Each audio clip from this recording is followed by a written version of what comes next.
active shooter situation. So we know it can happen anywhere, it can happen anytime, and we always end up right here in the very same spot.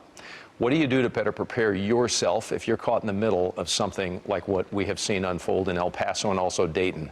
Joining us now to discuss what we can all do to protect ourselves, Greg Shaffer, retired FBI agent. I know you've worked counterterrorism over the years, operations both domestic as well as international. Tactical training you do as part of your business as well, correct? Yes, sir. That's correct. So, you know, I exhale because we're all frustrated.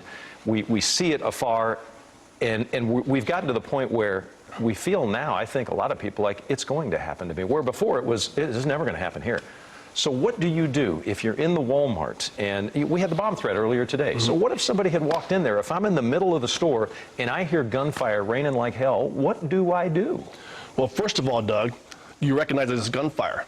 We tend to rationalize our fears away.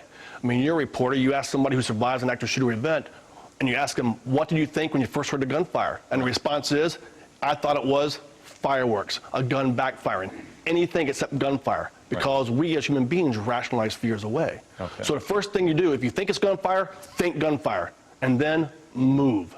Get off the X, as we say in my world. And that's what I wanted to ask you, because you're a trained expert. All of you who have done what you do, you know how to react in the moment. Those of us as laymen who aren't used to people unloading a whole can of bullets around us, moving is better than hiding. Is that what you're telling us? That is correct.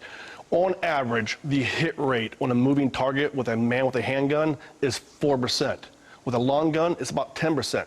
So you have a 90% chance of not being shot by doing one simple thing, running, moving. Is it easy to understand, though, as a human being, my first inclination might be to hide. If I've got a big wall to step behind or something like that, is it okay from a law enforcement perspective to understand that that's probably instinctively how we all feel, though, in the moment?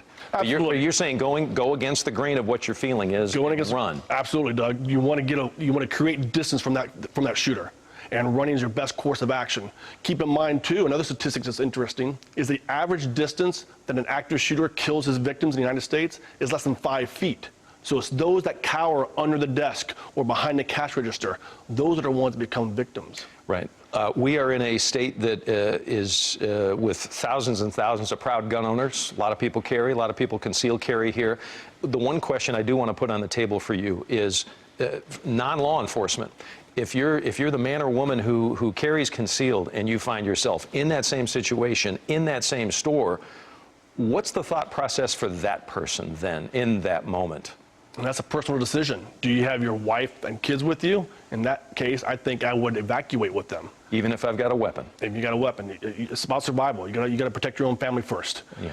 If you're by yourself and you are proficient with that weapon system, then you may want to engage a shooter. Right. That's a very personal decision, and that takes a lot of skill and a lot of training to do that and do it effectively without harming an innocent bystander. And I think it's important what you point out. You've got to make a decision for those people around you because, and I'm assuming here, but you confirm it, the minute you start unloading some fire, that guy who's got the gun is looking for you probably. Absolutely. You're going to have that fire directed at you, so you need to be, again, proficient and accurate with that weapon.